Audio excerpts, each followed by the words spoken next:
तीन व्यक्ति एक सिद्ध गुरु से दीक्षा प्राप्त कर वापस लौट रहे थे। गुरुजी ने उन्हें आध्यात्मिक ज्ञान के साथ साथ व्यवहारिक होने की भी सीख दी थी। तीनों तमाम ग्रंथों पुराणों पर चर्चा करते आगे बढ़ते जा रहे थे। बहुत समय चलने के बाद उन्हें एहसास हुआ कि अब उन्हें कहीं विश्राम करना चाहिए और रात गुजार कर ही आगे बढ़ना चाहिए। वह एक जगह रुके और खाने की पोटली खोली, पर दुर्भाग्यवश उसमें एक ही रोटी बची थी। तीनों ने सोचा कि इसे बांटकर खाने से किसी की भूख नहीं मिटेगी, अच्छा होगा कि कोई एक ही इसे खा ले। पर वो एक व्यक्ति कौन हो, ये कैसा पता चले? चूँकि वह आध्यात्मिक अनुभव कर लौट रहे थे, इसलिए तीनों ने तय किया कि इसका निर्णय वे भगवान पर छोड़ देंगे। भगवान ही कुछ ऐसा इशारा करेंगे कि समझ में आ जाएगा कि रोटी किसे खानी चाहिए। और ऐसा सोचकर वे तीनों लेट गए। थके होने के कारण जल्द ही सबकी आंख लग गई। जब अगली सुबह वे उठे तो पहले व्यक्ति ने कहा, कल रात मेरे सपने में एक देवदूत आए।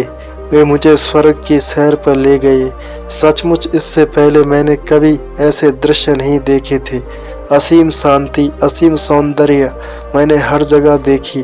और जब मैं भ्रमण के अंतिम चरण में था तो सफ़ेद वस्त्र पहने एक महात्मा ने मुझसे कहा, पुत्र ये रोटी लो, इसे प्रसाद समझो और अपनी भूख मिटाओ। पहले व्यक्ति ने अपनी बात खत्म ही की थी कि दूसरा व्यक्ति बोला, कितनी अजीब बात है, मैंने भी बिल्कुल ऐसा ही सपना देखा। और अंत में एक महात्मा ने मुझे स्पष्ट निर्देश दिए कि मैंने जीवन भर लोगों का भला किया है, इसलिए रोटी पर मेरा ही हक बनता है। उन दोनों की बातें सुन तीसरा व्यक्ति चुपचाप बैठा था। तुमने क्या सपना देखा? पहले व्यक्ति ने पूछा। मेरे सपने में कुछ भी नहीं था, मैं कहीं नहीं गया और ना ही मुझे कोई महात्मा दिखे। लेकिन रात में जब एक बार मेरी नींद टूटी तो मैंने उठकर रोटी खा ली। अरे तुमने ये क्या किया? ऐसा करने से पहले तुमने हमें बताया क्यों नहीं? बाकी दोनों ने गुस्से से पूछा। कैसे बताता, तुम दोनों अपने अपने सपनों में इतने दूर जो चले गए थे, तीसरा व्यक्ति ने कहा। और कल ही तो गुरुजी ने हमें बताया था कि आध्यात्मिक ज्ञान के साथ साथ व्यवहारिक ज्ञान का महत्व समझना चाहिए। मेरे मामले में भगवान ने जल्द ही मुझे संकेत दे दिया कि भूखों मरने से अच्छा है कि रोटी खा ली जाए, और मैंने वही किया। धन्यवाद।